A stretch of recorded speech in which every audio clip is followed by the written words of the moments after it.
توسل بالحبابة والبتول المستطابة والنبي ثم الصحابة فعسى دعوة مجابة نتوسل بالحبابة والبتول المستطابة والنبي ثم الصحابة فعسى دعوة مجابة.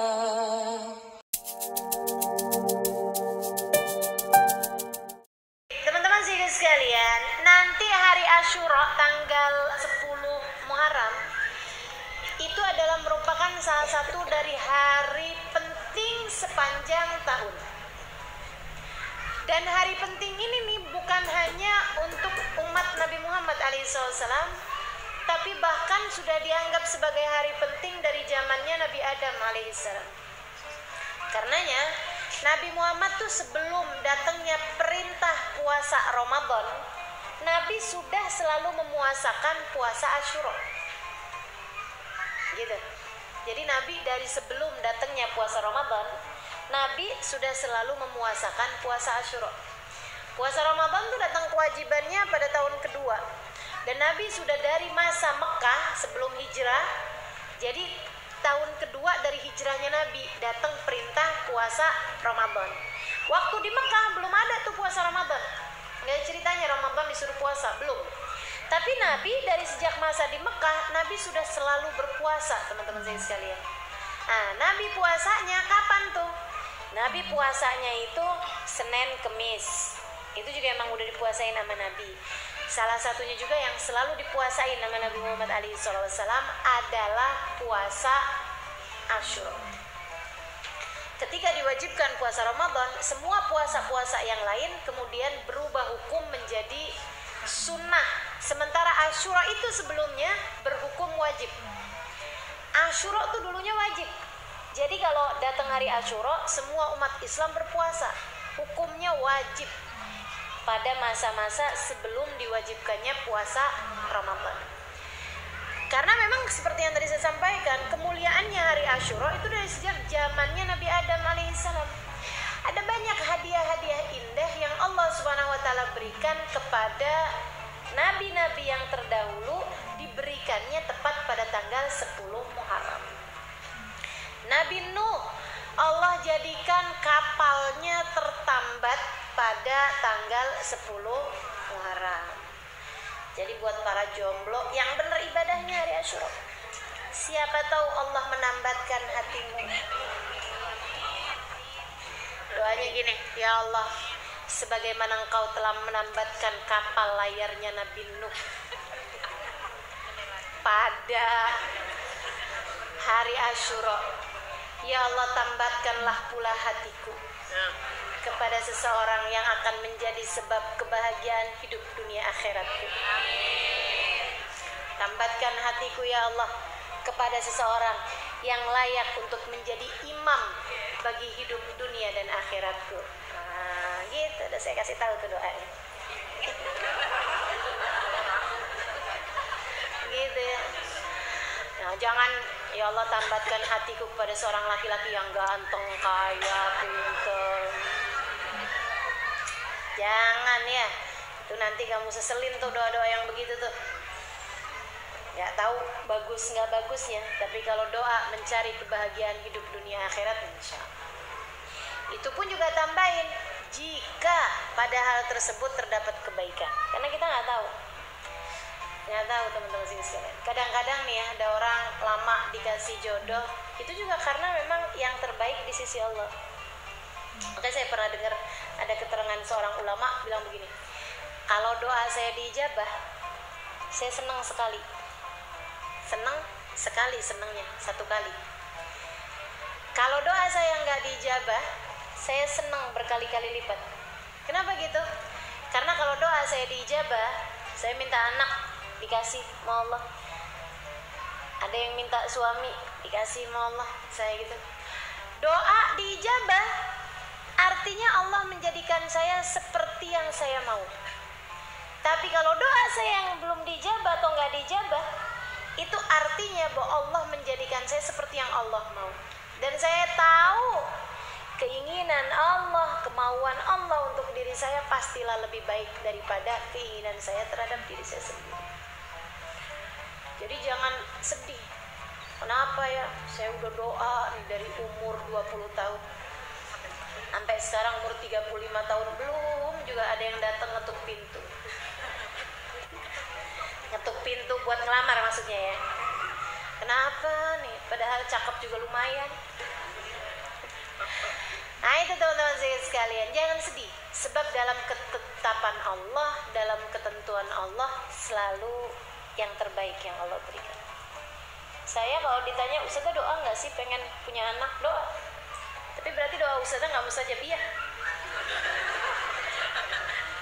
Cepet bener jawabnya. Iya. Doa saya nggak mustajab, jadi nggak usah minta-minta doa sama saya. Doanya nggak mustajab. Tapi saya yakin bahwa apapun yang Allah tetapkan dalam hidup saya adalah yang terbaik. Saya tidak sedih bahwa saya meminta kepada Allah, Allah nggak kasih atau Allah belum kasih. Saya nggak sedih. Kenapa? Karena saya sedang dijadikan yang Allah mau, bukan yang saya mau. Allah maunya, nah 5 tuh. Ada majelis ini, majelis itu. Ada daerah sini, daerah situ. PR kamu dalam kehidupan. Kan begitu ya? Kullu khair. Semua yang Allah tetapkan dalam hidup kita adalah baik. Tapi Ustazah, saya udah nikah lama juga belum punya anak padahal saya nggak ngajar. Nah itu kamu liatin deh, apa kemanfaatan yang bisa kamu tebar kepada orang-orang di sekeliling kamu? Apa yang bisa kamu lakukan untuk dapat menarik hikmah dari ketetapan-ketetapan Allah SWT? Silahkan pikirkan masing-masing. Tapi kamu harus tahu bahwa dalam setiap ketetapan Allah selalu yang terbaik. Selalu yang terbaik. Jadi teman-teman sekalian, kembali kepada Nabi Nuh menambat perahunya pada tanggal 10. Nabi Yunus dikeluarkan dari ikan, dari dalam perut ikan. Kata Allah dalam Al-Quran, "Fanajjaynahu minal gham wa kadzalika nunjil mu'minin." Kami pun mengeluarkan Nabi Yunus dari dalam perut ikan, kami mengeluarkannya minal gham, dari kesumpekan. Itu bahasanya agak susah, bahasa Indonesianya ya, gham itu ya. Kesumpekan. Tapi bukan sumpek biasa gitu, sumpek yang memang bener-bener parah gitu ya, kesumpekan di atas kesumpekan. Kami keluarkan dia dari itu, kata Allah SWT. Kadzalika nunjil mu'minin, demikian kami menyelamatkan orang-orang yang beriman. Saudara sekalian, apa sih pasalnya Nabi Yunus? Nabi Yunus itu loh gini, Nabi Yunus itu berdakwah di kota namanya Nainawa, orangnya namanya Nainawi, gitu kan? Di Nainawa nih Nabi Yunus nih, orangnya baik-baik orang Nainawa ini, tapi nggak pada beriman. Jadi dia tuh kalau sama Nabi Yunus baik, mereka ada hajatan Nabi Yunus diundang. Kalau ini ya Nabi Yunus ngomong mereka dengerin, tapi diajakin beriman kagak ada yang beriman. Nyebelin gak sih? Jadi gitu ya, kalau misalnya Nabi Yunus bilang ayo nih kumpul-kumpul buat makan, pada datang. Tapi kalau misalnya habis itu Yunus bilang saya adalah utusan Allah buat kalian begini begitu segala macam, mereka kayak yang diam. Habis itu nggak ada yang beriman juga.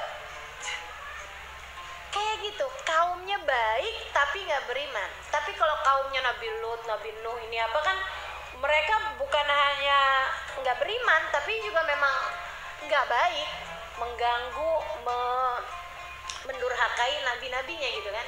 Nah kalau ini nggak, kaumnya baik tapi nggak beriman. Akhirnya lama-lama Nabi Yunus bilang gitu, saya ini jadi nabinya Allah udah berapa tahun, belum ada yang beriman sama saya satupun. Kayaknya nih saya emang nggak cocok nih buat Nainawa nih. Kayaknya nih saya perlu cari tempat lain aja deh untuk saya mengajak orang-orang tersebut beriman kepada Allah. Mungkin kalau saya ngajakin orang-orang lain beriman, kayaknya mereka mau ikut deh. Ini ada pembelajaran besar teman-teman dari kisahnya Nabi Yunus. Untuk kamu yang sabar dalam hidup, yang sabar. Kalau kamu, kok saya nggak ini ya, oh berarti ini mentok nih, udah deh, saya tinggalin aja. Jangan gitu, jangan gitu. Dari kisahnya Nabi Yunus, kamu diajari untuk konsisten terhadap sesuatu. Kamu diajari untuk yang sabar dalam hidup kamu. Nggak apa-apa. Ada waktunya kamu terjatuh, ada waktunya kamu tertolak, ada waktunya kamu tidak dianggap, ada waktunya. Nggak apa-apa. Tetap aja jalan, istiqomah aja. Nanti kalau sudah waktunya akan ada segala kebaikan yang Allah akan berikan padamu. Tidak ada yang sia-sia. Maka teman-teman sekalian, Nabi Yunus dengan pemikirannya sendiri, pemikiran yang bagus dong itu sebenarnya. Betul apa enggak? Nabi Yunus kemudian ngambil bajunya, bawa bajunya, pergi nyari kapal layar yang mau berlayar ke negeri yang jauh.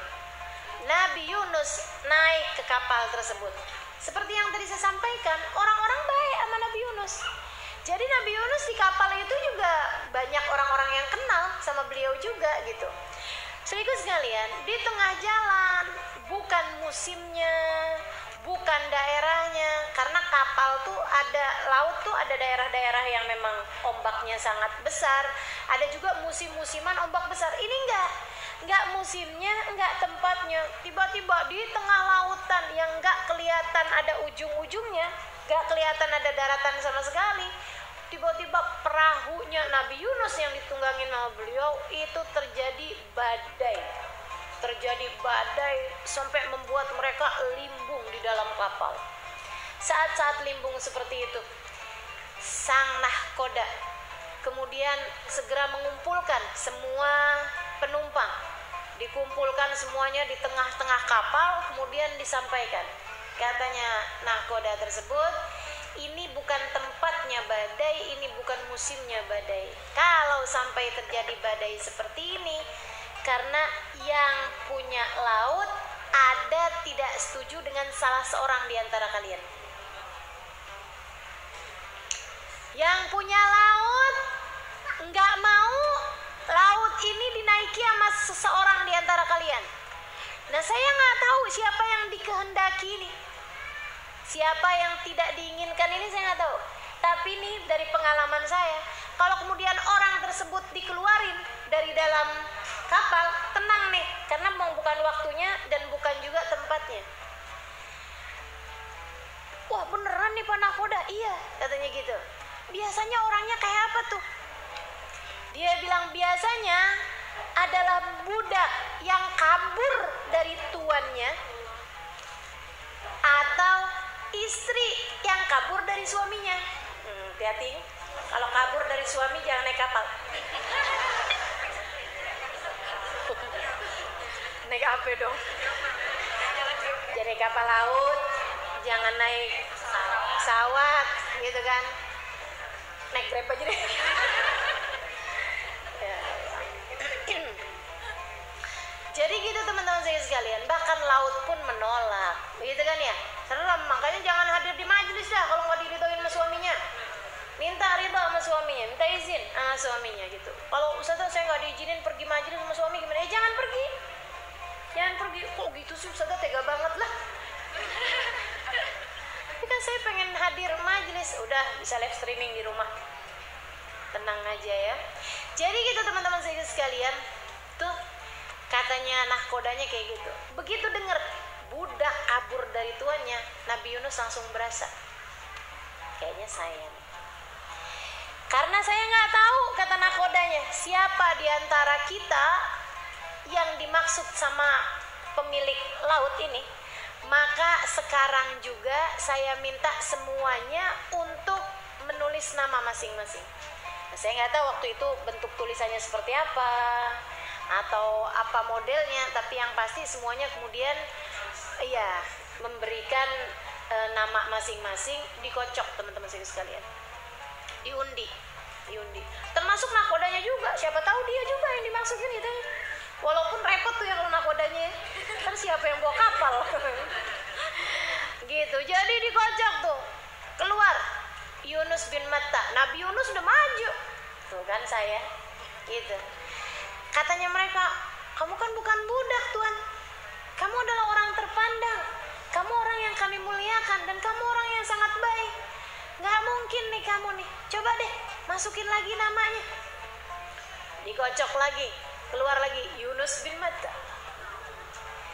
Bersama dengan itu mereka bilang, oh kalau gitu sekali lagi deh, ini mungkin kesalahan atau gimana, coba kita lihat lagi. Ini yang ketiga nih, kalau kamu juga yang keluar ya berarti emang beneran, tapi kalau enggak sepertinya kita akan ambil yang ketiga itu gitu.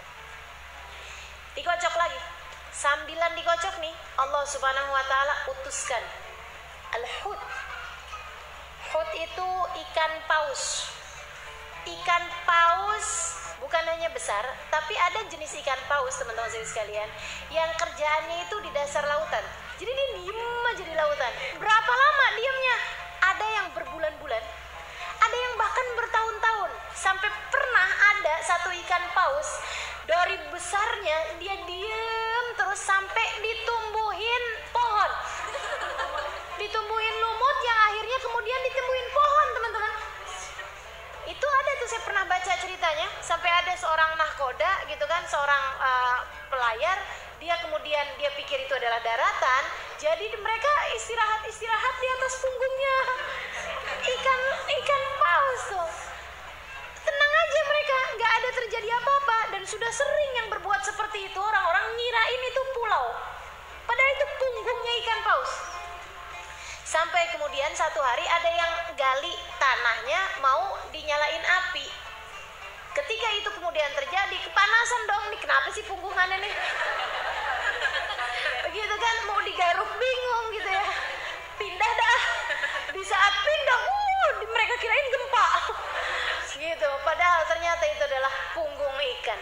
Jadi ada jenis ikan-ikan di lautan itu ya, yang memang besar-besar, dan juga jenis ikannya itu yang memang dia di dasar lautan aja gitu, diem aja gitu. Ikan itu Allah subhanahu wa ta'ala Allah utuskan, jemput hambaku tuh, Nun. Ikan namanya Nun ya. Jalan tuh si Nun ini tadi.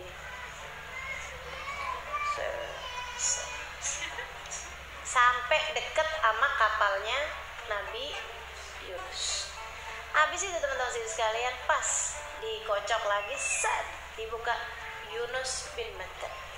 Katanya nahkoda dan orang-orangnya, kami tidak tahu kenapa bisa ini yang terjadi, tapi kami tahu bahwa engkau adalah orang yang diinginkan Tuhan untuk tidak berada di atas kapal ini. Diambil kemudian diguncang-guncangin, keluarin, ikannya buka mulutnya masuk, blok.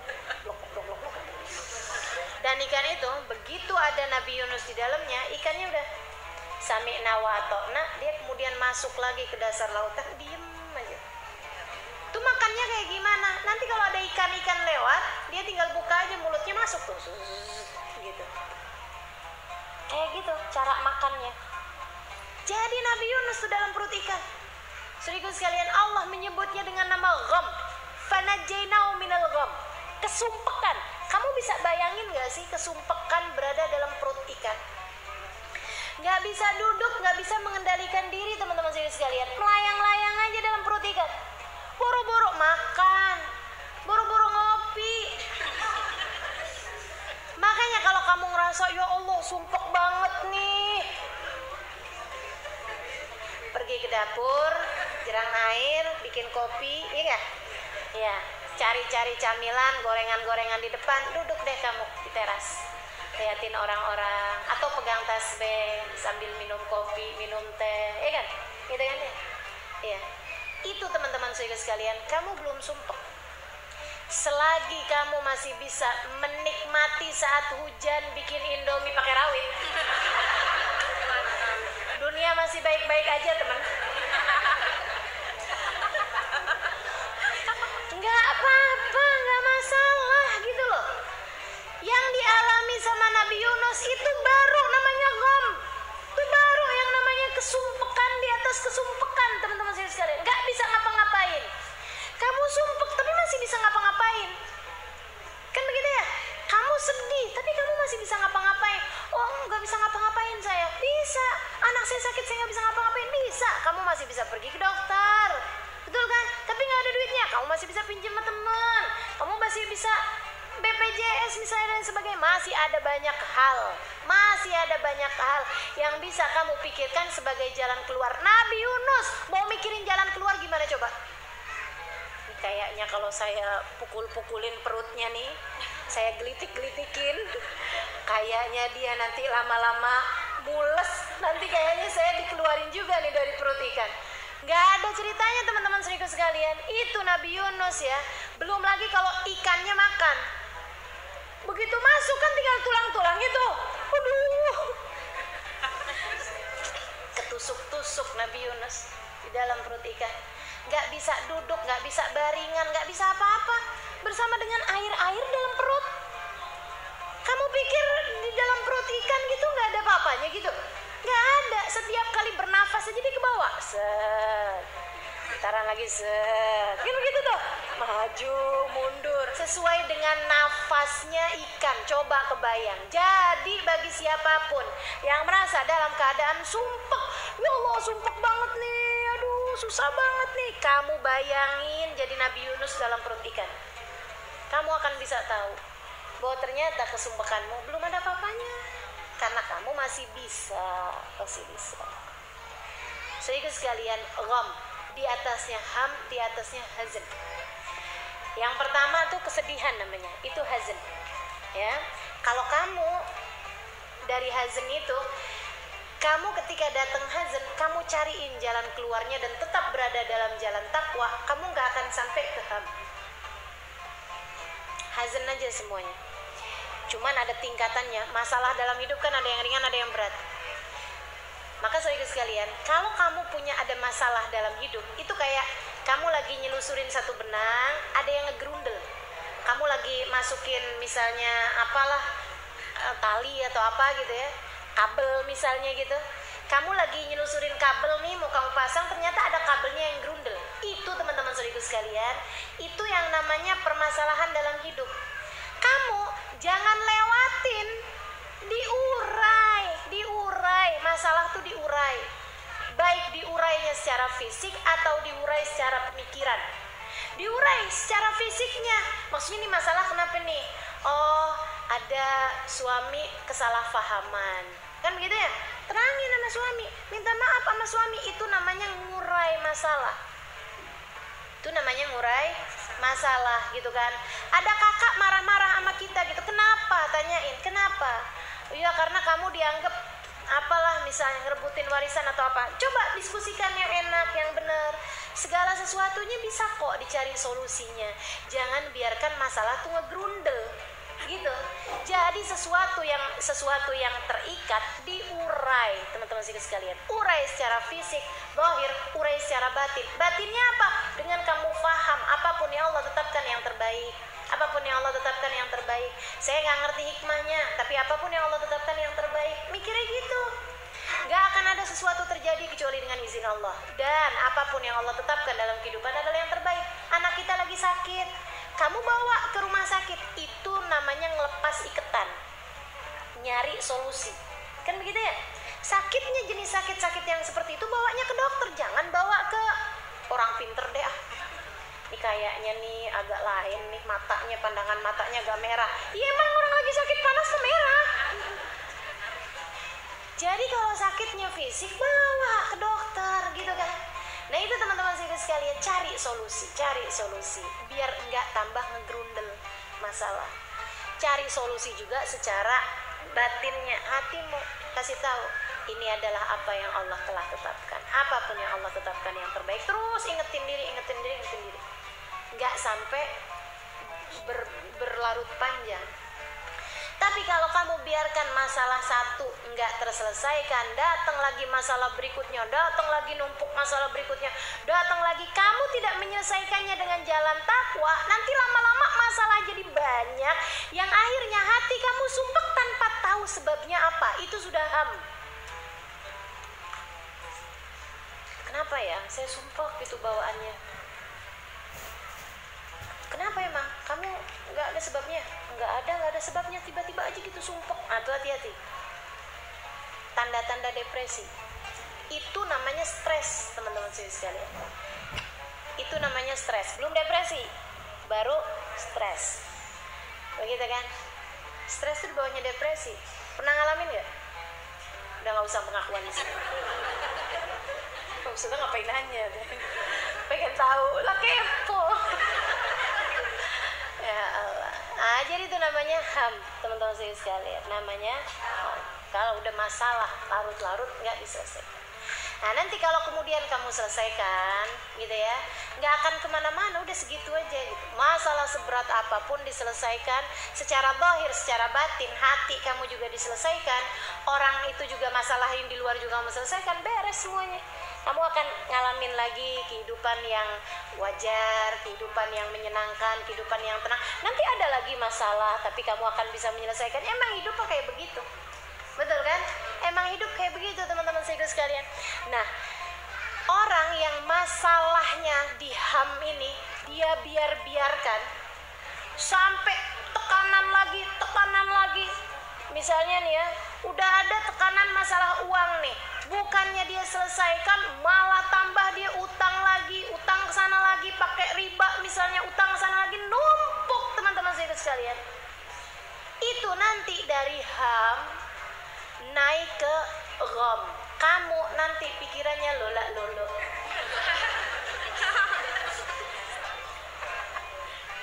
Masalahnya udah sampai berat banget, kamu udah nggak ngerti cara solusinya kayak gimana. Sana mentok, sini mentok. Kalau nggak nih saya penjara nih, gitu kan? Atau kesedihan ditinggal mati sama suami, gitu kan? Kesedihan ditinggal mati sama anak. Nah, itu ketidakmampuan menyelesaikan dari hazan ke ham, itu yang kemudian bisa berakhir dengan, pernah lihat nggak ada perempuan mana-mana bawa bantal sambil bilang anakku.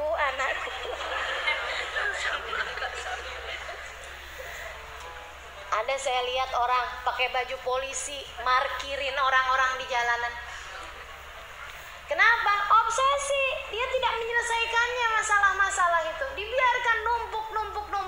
Sesuatu terjadi tidak seperti apa yang dia mau, tapi dia berusaha untuk menjadikannya seperti yang dia mau. Akhirnya jadi teman-teman saya sekalian, itu dia. Itu masalah besar yang kamu rasa sampai enggak bisa lagi kamu tanggung. Namanya gham. Itu kalau udah kayak begitu tuh, nggak terselesaikan, bisa membawa kepada depresi, teman-teman sekalian. Nabi Yunus mati kalau memang tidak menyelesaikan. Apa yang diselesaikan sama Nabi Yunus? Secara fisik nggak bisa. Nabi Yunus nggak bisa menyelesaikan secara fisik, nggak bisa dia nusuk-nusuk si ginjalnya dikili-kili gitu ya, nggak bisa. Apa yang dilakukan sama Nabi Yunus? Dia paham Allah maha melihatnya. Maka pada saat-saat terjadi apa yang kita sudah tahu itu, beliau hanya menyibukkan dirinya dengan La ilaha illa anta subhanaka inni kuntu minadh dhalimin. Ya Allah, gak ada yang bisa bikin saya berada dalam perut ikan kecuali Engkau. Sebagaimana tidak ada yang menetapkan ikan mana yang akan menjadi tempatku ini berada dalam hari-hari ini kecuali Engkau. Dan sebagaimana Engkau yang dapat menjadikan saya berada di sini, Engkau pula lah ya Allah yang dapat mengeluarkan saya dari sini. La ilaha illa. Gak ada yang ngatur hidup kecuali Engkau ya Allah. Gak ada yang punya kehidupan ini kecuali Engkau. La ilaha illa anta subhanak. Maha agung Engkau ya Allah. Apapun yang Kau tetapkan adalah yang terbaik. Inni kuntum minadh dhalimin. Saya ngaku sayanya yang kebanyakan dosa, makanya sampai ada di dalam perut ikan ini. Kenapa saya sekarang susah-susah? Saya ngaku ya Allah, ini pasti disebabkan karena perbuatan dosa saya. Gitu. Ma asobatkum min musibah illa fa bima kasabat. Tidaklah menimpa kepada kalian satu musibah kecuali disebabkan perbuatan kalian sendiri.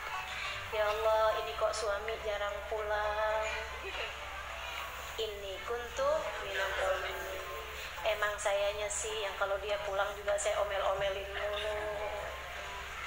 kuntu minal zalimin. Kok anak nggak betah di rumah ya? Iya sih emang, kalau di rumah juga saya marah-marahin mulu. Ini kuntu minal zalimin. Apapun yang terjadi sebenarnya memang karena kesalahan kita kok.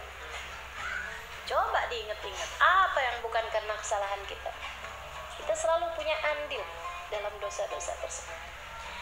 Maka teman-teman saya sekalian, tinggal kita beralih kepada Subhanak, tahu bahwa apapun yang Allah tetapkan adalah yang terbaik sebab Allah Maha Agung, dan kita paham juga la ilaha illa anta.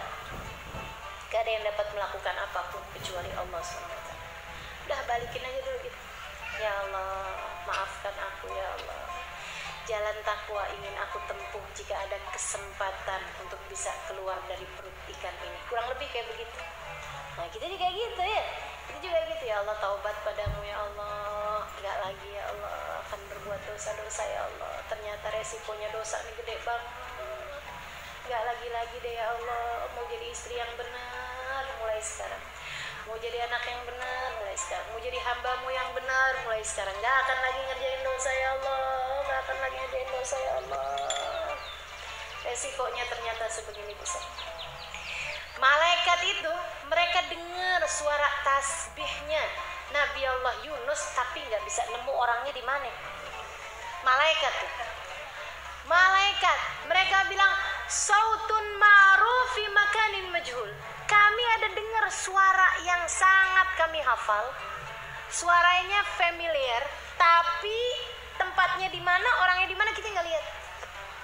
Fi dhulumatin salas, kami jadikan ia berada dalam 3 kegelapan. Gelapnya perut ikan, gelapnya lautan, dan gelapnya malam ketika ia datang.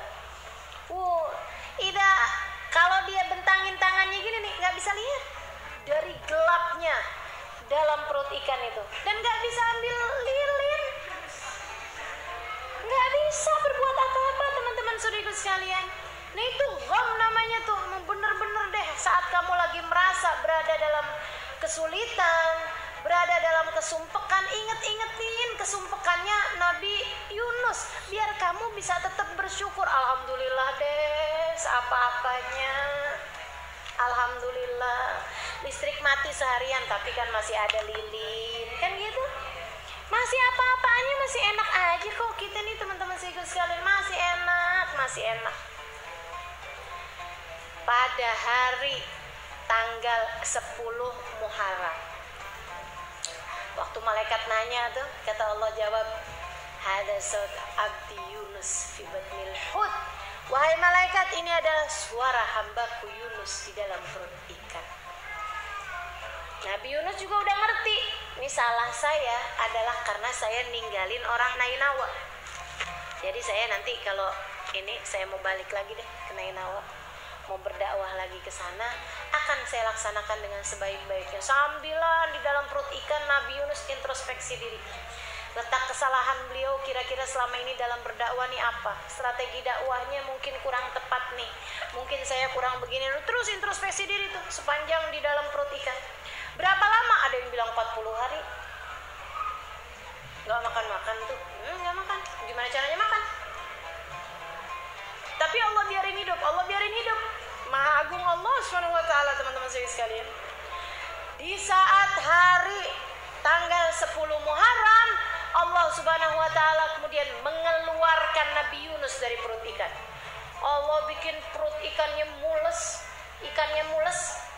Baru kemudian dia pun nyari daratan, jalan dia jalan aja sampai lautnya gelombang itu ya, kayak setengah gempa gitu.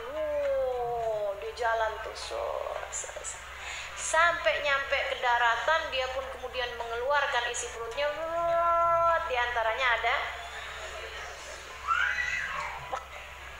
lemes, nggak punya tenaga, kayak nempel sama tanah gitu aja, kayak jadi rumput laut gitu loh. Pantainya sepi, nggak ada orang, nggak ada apa. Pas tanggal 10 Muharram ini, kalau nggak datang rizkinya mati nih secara hukum sunnatullah. Dan karena dia harus hidup, dia nggak bisa datang ke rizki yang bisa datang ke dia. Tuh teman-teman sekalian, pelajaran berikutnya dari Nabi Yunus. Kamu nggak usah khawatir urusan rizki. Kalau kamu masih akan hidup di atas muka bumi ini, rizki akan sampai kepadamu. Nggak usah pakai marah-marah, nggak usah pakai nipu-nipu, nggak usah pakai ngomong nggak enak sama orang, nggak usah pakai berantem-beranteman, nggak usah pakai rebut-rebutan, nggak usah pakai ngambil duit suami di saku. Nggak usah pokoknya, nggak usah. Tenang, rizki akan sampai padamu. Kamu waktunya masih harus hidup, rizkinya akan sampai padamu. Gak usah rebut-rebutan, datang makanan pas acara maulid. Wow, gak gitu caranya teman-teman sekalian. Kalau jadi rizkimu akan sampai padamu. Ma kutib lak bayasin ilaik. Yang tertulis untukmu akan sampai kepadamu. Tapi yang gak tertulis untukmu, meski segala usaha kamu kerahkan, gak akan pernah sampai padanya. Itu harus kita ingat. Jadi Nabi Yunus, emang mesti hidup kamu Yunus. Kamu gak bisa meraih rizki akan datang meraihmu. Pingsan Nabi Yunus, Allah subhanahu wa ta'ala fa'ambatnahu sujaratan miyiktin. Tuh teman-teman, Allah cerita di Quran itu. Allah subhanahu wa ta'ala hidupin pohon syajarah min yiktin, semacam buah melon, kayak buah melon gitu. Allah taruhin pas di depan hidungnya Nabi Yunus. Segera sama Allah digedein tuh buah, sampai pas di mulutnya Nabi Yunus. Nabi Yunus waktu buka mata, kenapa sini apaan sini? Itu udah bisa ngejilat karena pas banget di mulutnya Nabi Yunus. Jadi Nabi Yunus gak bisa meraih rizki karena memang beliau lemes banget, gak ada tenaga apa-apa, rizkinya yang nyampe ke mulutnya. Jadi Nabi Yunus tinggal jilat, lama-lama udah mulai ada tenaga, gigit. Lama-lama kemudian udah mulai bisa gigit banyak gitu kan. Nah mulai tuh bisa duduk, dimakan sisanya dalam keadaan duduk. Habis itu kemudian jalan di pantai tersebut, ketemu orang, ini daerah mana ya? Nainawa. Iya, balik lagi.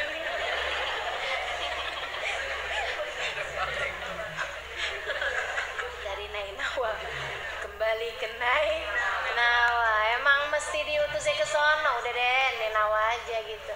Akhirnya Nabi Yunus kemudian berdakwah lagi kepada mereka, fa'aman, maka berimanlah kaumnya Nabi Yunus berkah dari kesabarannya Nabi Yunus bin Matta. Nah itu teman-teman sekalian, jadi yang lagi ada masalah apa aja, mau masalahnya ham, mau masalahnya hazn, atau bahkan yang sampai di gham, saya rasa sih sebenarnya enggak ya, insya Allah ya, karena memang ujian itu juga akan disesuaikan teman-teman sama tingkat keimanan kita. Nah, tingkat keimanan kita kan segini-gini aja, datang ujiannya juga segitu-gitu aja, tenang aja.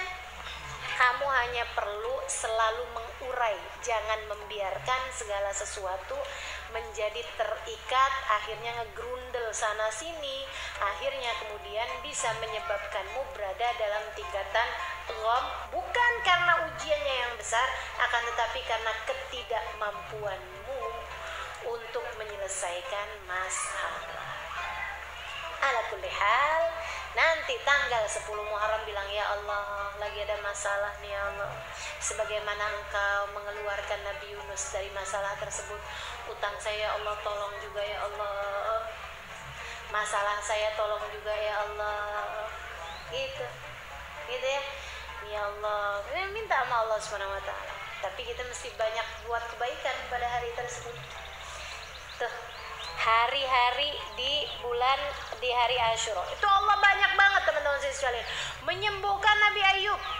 Habis gitu Allah juga menyelamatkan Nabi Ibrahim dari kobaran api pada tanggal 10 Muharram juga. Allah juga menyelamatkan Nabi Musa dari kejarannya Fir'aun dengan ditenggelamkannya Fir'aun di Lautan Merah. Semua itu Allah Subhanahu wa taala berikan pada hari Asyura. Maka saudara sekalian, persiapkan hati, persiapkan diri untuk menyambut hari penting ini. Hari penting ini. Apaan yang mesti dilakukan? Ada 3 hal. Maksudnya ada 3 tingkatan amalan-amalan pada hari Asyura. Ada yang satu dalilnya ada secara sahih, yang kedua ada dalilnya walaupun dhaif, yang ketiga tidak ada dalilnya, bahkan para ulama mengatakan hadisnya hadis maudhu atau hadis palsu. Yang ada dalilnya secara sahih dua hal aja teman-teman sekalian, puasa sama atau si'ah alal iyal, meluaskan rizki bagi keluarganya, ya, bagi keluarga. Jadi anakmu tambahin uang jajannya, orang yang kerja di rumahmu, gitu kan ya, keluarga kita deh yang ikutan makan barengan sama kita tuh, nah tuh diluasin nafkahnya. Bagi para istri yang selama ini ditanggung nafkah sama suaminya, silakan juga bilangin sama suaminya, karena seperti yang tadi saya sampaikan hadisnya sahih, man wassa ila ala iyalihi yawma asyura wassa Allahu rizqah. Siapa yang meluaskan nafkah keluarganya pada hari Asyura, maka Allah akan meluaskan nafkahnya, dalam satu riwayat sepanjang tahun. Begitu ya. Yang nggak punya suami gimana Ustazah? Ya udah, jangan minta sama suami orang. Teman-teman sekalian, itu yang ada dalilnya secara jelas ya, puasa sama atau sialale. Nah, puasanya kita sambung sama sehari sebelumnya, yaitu puasa tanggal 9 namanya hari Tasu'a. Niat puasa Ashhuril Hurum. Niat puasa hari Tasu'a. Nanti pas hari tanggal 10-nya niat puasa hari Asyura, niat puasa Ashhuril Hurum. Gitu ya. Ustazah nggak bisa bahasa Arab, bahasa Indonesia aja. Bahkan niat itu nggak pakai bahasa, nggak apa-apa kok. Dalam hati aja saya besok puasa gitu. Puasa Asyura, puasa Tasu'a, itu aja. Gitu. Baik, saudara sekalian, berikutnya adalah amalan-amalan yang meskipun tidak ada hadisnya secara sahih, akan tetapi dia adalah amalan-amalan yang ada hadisnya secara dhaif. Dan juga karena dia adalah merupakan pekerjaan-pekerjaan yang baik, memang sudah datang hadisnya secara global. Dan mengingat hari Asyura adalah hari yang dimuliakan Allah, maka sangat baik melakukan amal-amal kebaikan pada waktu tersebut. Apa aja itu? Menyantuni anak yatim. Menyantuni artinya menunjukkan kasih sayang secara zahir, maksudnya secara materi ataupun secara sentuhan. Makanya menyantuni anak yatim pada hari Asyura itu bisa kita lakukan dua-duanya. Dan ya memang kalau bisa dua-duanya itu ya. Secara kita kasih juga uang, makanan, barang, begitu kan ya? Atau dan juga kita juga usap kepala anak yatim. Nah, berapa batasan yatim yang dianggap yatim? Lain-lain teman-teman saya sekalian, lain-lain terhadap urusan apa? Kalau urusan menyantuni secara nafkah, dikasih uang gitu, anak yatim disebut yatim sampai dengan kalau dia laki-laki sampai dengan dia bekerja, kalau perempuan sampai dengan dia menikah, itu disebut yatim. Jadi walaupun misalnya dia udah SMA, boleh nggak sih kita santunin pada hari Asyura? Boleh. Karena walaupun dia udah SMA atau bahkan kuliah sekalipun gitu ya, dia kan perlu juga nafkah kalau memang dari pihak keluarga tidak ada yang memberikan nafkah. Gitu loh. Maka untuk urusan menyantuni, memberikan nafkah bagi mereka, bukan hanya hari Asyura sih, kapan aja. Maka anak yatim itu batasannya adalah sampai dengan menikah kalau dia perempuan, sampai dengan bekerja kalau dia laki-laki ataupun perempuan. Ya, sebagian perempuan kan juga udah kerja, udah tuh, artinya sampai dengan mandiri lah ya, seperti itu. Itu untuk urusan menyantuni. Kalau untuk urusan mengusap-ngusap kepala, hanya sampai balik. Di atas balik udah kagak usah lagi. Apalagi kalau kamu perempuan, jangan ngusap-ngusap yang laki. Kalau yang laki-laki juga gitu, jangan ngusap yang perempuan. Udah 17 tahun. Gitu ya. Itu batasannya. Selain daripada menyantuni anak yatim, yang katanya Nabi Muhammad, siapa yang mengusap kepala anak yatim pada hari Asyura, maka Allah SWT akan memberikan padanya kebaikan sebanyak helai rambut yang diusap. banyak bener. Ya cari yang jangan gundul ya, cari yang rambutnya tebel. Kemudian saudara sekalian, kalau acara santunan anak yatim, nah itu kalau ngasih uang tuh jangan cuman buat anak yatim, tapi sertakan juga duafa. Karena di negeri kita ini banyak anak-anak duafa yang nasibnya tidak lebih baik daripada anak yatim. Bapaknya sih ada, tapi bapaknya nggak pulang-pulang udah 3 tahun. Kan begitu tuh, nggak juga transfer. Bapaknya sih hidup sih, tapi nggak tahu ada di mana. Kan begitu tuh, banyak yang kayak begitu teman-teman sih sekalian. Ditinggal sama bapaknya nggak tanggung jawab, gitu kan ya? Hidup sih. Jadi kalau ditanya yatim apa bukan? Bukan. Tapi itu menurut saya lebih sedih sih daripada anak yatim. Anak yatim udah sekalian aja tinggal inget bapaknya ada di surga, kan enak tuh, gitu kan ya. Tapi kalau orang kayak begitu kesian gitu. Jadi sedikit sekalian kalau lagi santunan tulis santunan yatim dan duafa dan sedikit sekalian hari tersebut itu kita juga sunnah untuk bersedekah sama orang-orang duafa, sama orang-orang yang berkekurangan secara materi ya. Dan seindah-indahnya sedekah itu sebenarnya sedekah yang datang kepada mereka, bukan mereka yang kita undang. Sebaik-baiknya sedekah, kalau memungkinkan, lebih baik seperti itu. Kita tahu ada tetangga kita nih, orang nggak mampu, gitu kan ya, samperin, datengin gitu. Nih lagi ada kelebihan rezeki nih, kasih ya, gitu. Perlu bilang nggak kalau itu sedekah? Ya udah paham lah orang kalau itu sedekah, nggak usah tambah semakin meyakinkan dia bahwa dia tidak seberuntung dirimu. Jangan ya. Malah bagus-bagusnya kita tuh kalau bersedekah jangan merasa kita telah berbuat budi. Malah seharusnya kita berterima kasih sama orang tersebut karena dia adalah para tukang pos yang membawa sedekah kita di dunia untuk kita ambil balik di akhirat. Haula hummal zadina ilal akhirah, kata Sayyidina Ali Zainal Abidin, mereka adalah orang yang membawa bekal kita menuju akhirat. Gitu.